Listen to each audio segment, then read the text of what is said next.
the culture. My working culture is always positive and always, you know, straightforward. I have a team with me with a lot of experience as well. So I try to implement and give the right tools to the players. When he's on the pitch, every session, every week, he gets like 4 or 5 minutes. Bocorkan isi pembahasan dengan pelatih timnas Indonesia untuk lawan Australia.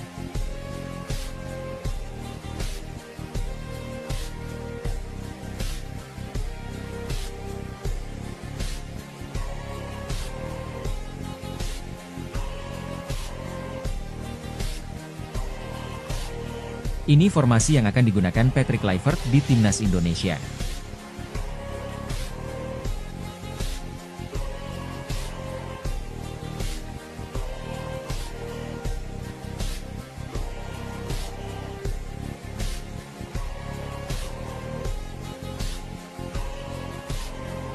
Tak lama lagi Jairo Riedewald dan Ula Romeni berseragam timnas Indonesia. Jairo merespons, Ula tinggal tunggu sumpah WNI.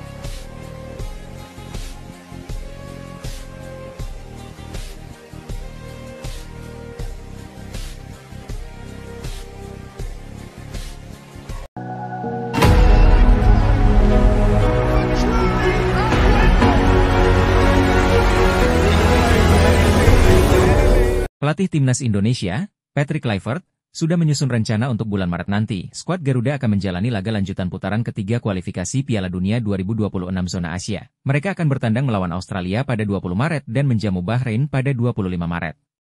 Salah satu yang jadi topik pembahasan antara Patrick, PSSI, dan Kemenpora adalah terkait transportasi yang paling efektif.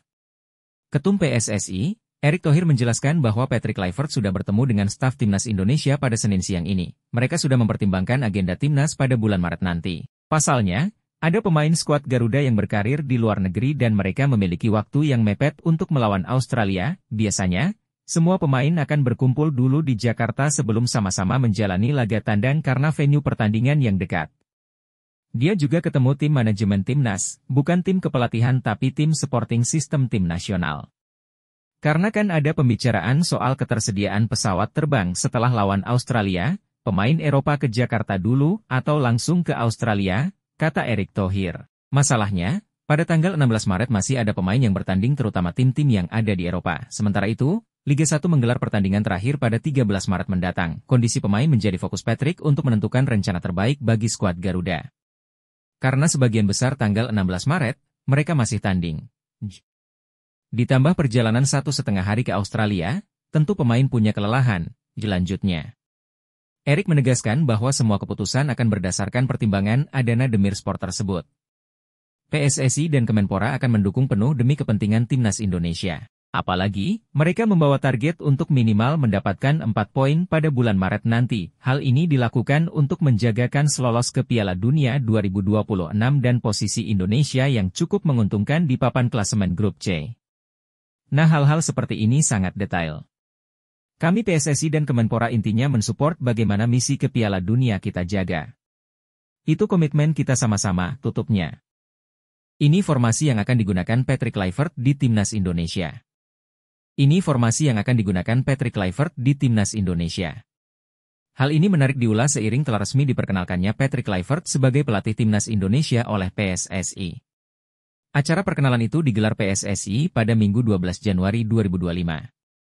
Setelah itu, Patrick Kluivert harus fokus mempersiapkan tim sebaik mungkin karena akan dihadapkan laga-laga penting.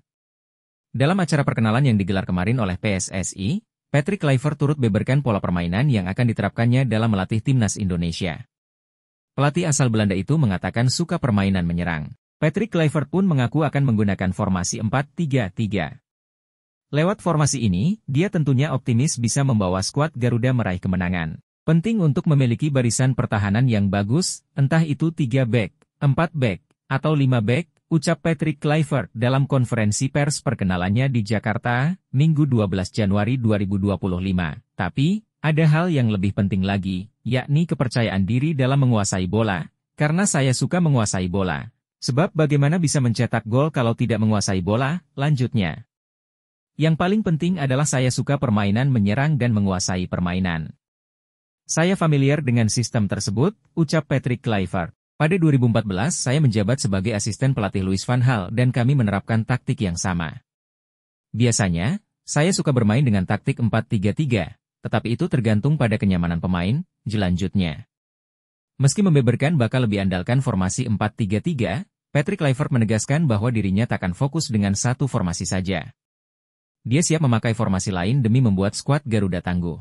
Jadi, saya melihat pemain dan menerapkan gaya yang sesuai karena di sepak bola Anda harus sedikit bergerak dengan sistem yang sama ataupun berbeda, harus ada kejutan, ucap Patrick Kluivert. Ketika bermain sepak bola, strategi akan berubah dari 4-3-3 atau 3-5-2. Yang terpenting adalah pemain mengerti apa yang harus dilakukan, dan itu bisa membuat perubahan, lanjutnya. Tak lama lagi Jairo Riedewald dan Ula Romeni berseragam timnas Indonesia. Jairo merespons, Ula tinggal tunggu sumpah WNI. Tak lama lagi bek Royal Antwerp Jairo Riedewald dan striker Oxford United Ula Romeni akan segera berseragam timnas Indonesia. Hal ini dikonfirmasi Ketua Umum Persatuan Sepak Bola Seluruh Indonesia, PSSI, Erick Thohir di Gedung Kemenpora Jakarta pada Senin, 13 Januari 2025. Saat ini, kata dia, proses naturalisasi Jairo memasuki tahap penjajakan yang positif. Sementara itu, sambung dia, Ula dipastikan akan segera menjalani sumpah kewarganegaraan warga negara Indonesia, WNI, setelah menyelesaikan tes kesehatan. Saya rasa pelatih Patrick Kluivert tidak bicara jumlah pemain naturalisasi, tapi yang disampaikan salah satu pemain ketika diumumkan pelatih Patrick Kluivert bergabung, salah satu yang respons itu Jairo Riedewald. Tetapkan, masih, proses, ujar Erick Thohir. Ula sudah cek kesehatan, sudah ke kedutaan besar, tinggal menunggu sumpah WNI, sambung dia. Erick Thohir mengatakan saat ini sejumlah pemain naturalisasi memang sedang dalam tahap proses. Oleh karena itu, pihak meminta kepada publik untuk sabar menunggu semua proses yang sedang berlangsung. Erick Thohir menyebut berbagai pihak mulai dari Menteri Pemuda dan Olahraga, Menpora, Menteri Hukum dan Hak Asasi Manusia, Menkumham, Dewan Perwakilan Rakyat, DPR, hingga Presiden Prabowo Subianto mendukung langkah yang ditempuh oleh PSSI. Kita tunggu saja prosesnya karena ini semua proses. Pak Menpora sendiri sudah telepon Menkumham. Menkumham juga mendukung seperti biasa. Kami juga sudah sosialisasi ke DPR minta dukungan. Bahkan, Bapak Presiden Prabowo sangat menjunjung tinggi bagaimana bangsa kita bisa dipandang dunia, pungkasnya. Mantan pemain Barcelona, Patrick Kluivert, mengungkapkan alasan ia mau mengambil keputusan melatih timnas Indonesia. PSSI resmi memperkenalkan Patrick Kluivert kepada publik sebagai pelatih baru timnas Indonesia, Minggu, 12 Januari 2025. Sebelumnya, PSSI telah mengumumkan pengganti Shin Tae-yong yakni Patrick Kluivert sebagai pelatih baru yang dikontrak PSSI hingga 2027.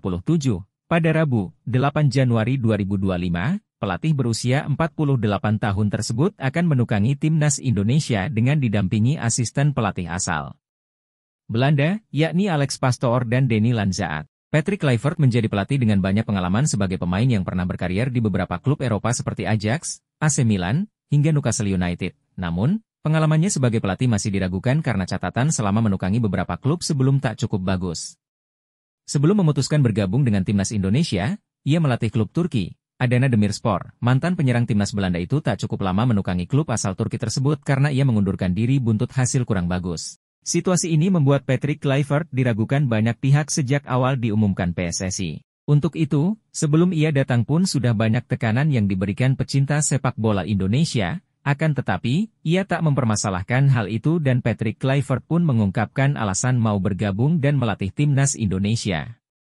Saya sudah bicara dengan Pak Erick tentang bagaimana kemungkinan dari tim ini, ujar Patrick Kluivert dalam jumpa pers yang turut dihadiri Bolasport.com, Minggu, 12 Januari 2025. Menurutnya, alasannya karena ia juga melihat timnas Indonesia punya potensi, oleh karena itu, ia memilih mengisi posisi juru taktik tim Merah Putih ini.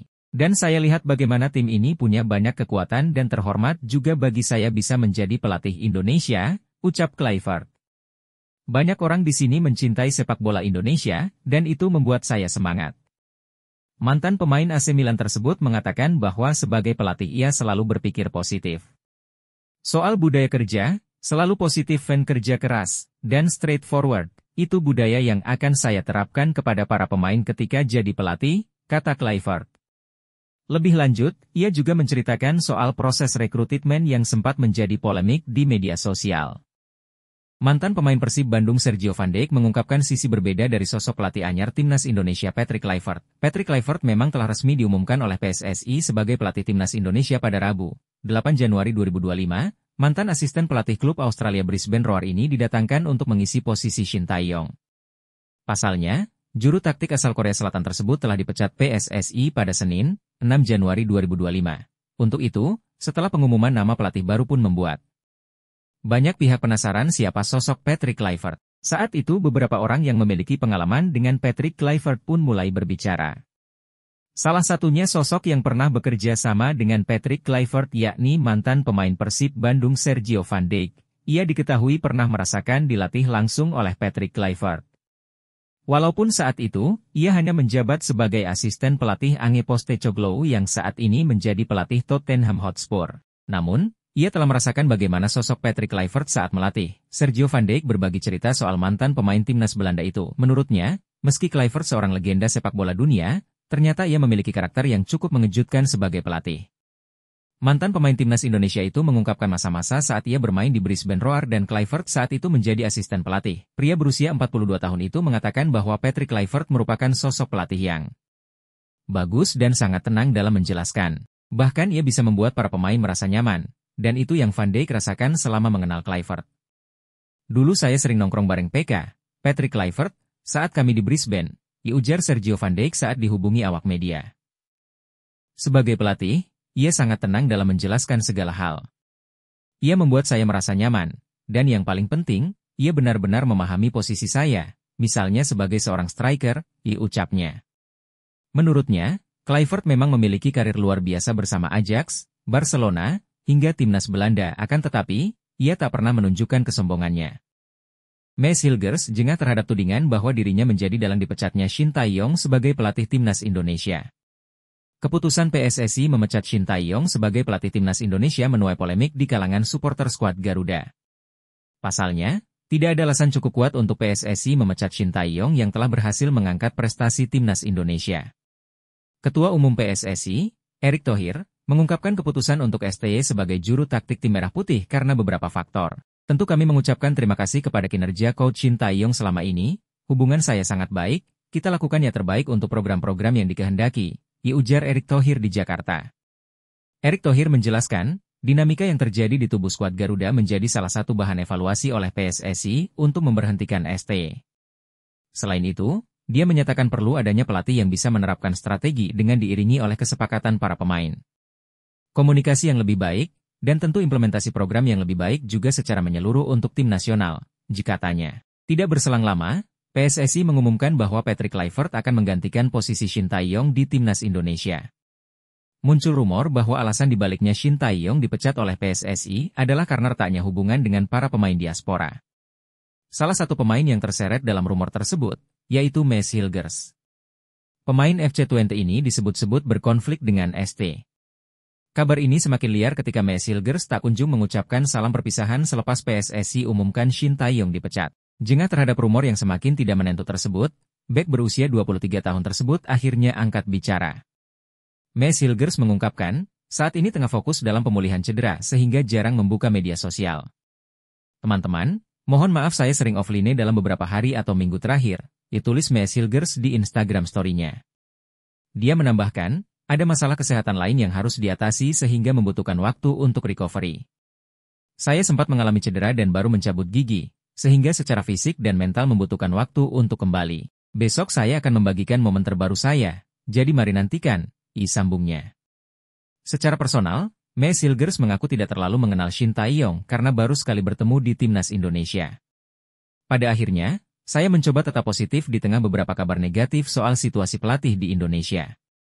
Timnas Indonesia ditinggal Shin Tae-yong, Kevin Dix, waktunya ke Piala Dunia 2026. Bek timnas Indonesia, Kevin Dix, berharap Shin Tae-yong bisa sukses di karir selanjutnya. Shin resmi mengakhiri tugas setelah dipecat oleh PSSI pada Senin, 7/1. Ketua Umum PSSI Erick Thohir memastikan keputusan ini sudah dipikirkan dengan matang demi kemajuan timnas Indonesia nantinya. Pelatih baru akan tiba pekan depan dan langsung menyusun rencana jelang putaran ketiga kualifikasi Piala Dunia 2026 zona pada bulan Maret nanti. Di sisi lain, Kevin adalah salah satu pemain yang masuk rekomendasi Shin untuk bisa bergabung ke timnas. Kevin Dix menjelaskan, kebersamaan mereka memang tergolong singkat. Bahkan, dia baru mencatatkan 1 caps saat timnas bertanding melawan Jepang dan harus absen karena cedera lutut. Itu menjadi pertandingan terakhirnya bersama skuad Garuda tahun lalu menurutnya. Meski singkat, dia berharap pelatih asal Korea Selatan tersebut bisa sukses di tim selanjutnya. Terima kasih pelatih, untuk semua kenangan yang telah kita bagikan dalam waktu yang singkat. Semoga yang terbaik untuk Anda di masa depan, ditulis Kevin Dix di laman Twitter pribadinya. Pemain FC Copenhagen ini mendukung penuh keputusan yang diberikan PSSI. Menurutnya, induk sepak bola nasional tersebut sudah merencanakan ini dengan baik, apalagi timnas saat ini dalam momentum positif dan mendapatkan banyak dukungan dari semua pihak. Hadirnya pelatih baru diharapkan bisa membawa skuad Garuda semakin berprestasi. Saya percaya PSSI telah membuat keputusan dengan niat terbaik untuk masa depan sepak bola Indonesia. Selanjutnya, Kevin menilai bahwa semua pemain harus kembali fokus saat ini. Mereka akan bertarung melawan Australia, 23, dan Bahrain, 25-3. Dua kemenangan di laga tersebut tentu akan membuat posisi skuad Garuda semakin nyaman di grup C. Saat ini Indonesia ada di posisi ketiga klasemen sementara dan dalam jalur yang tepat untuk lolos ke babak selanjutnya. Di sisi lain, pelatih baru nanti harus cepat beradaptasi dan membaca kekuatan tim karena Sochros adalah salah satu tim yang tangguh dan calon favorit lolos ke Piala Dunia 2026. Mari terus kejar tujuan utama kita, Piala Dunia 2026, semua bersama-sama, ditutupnya.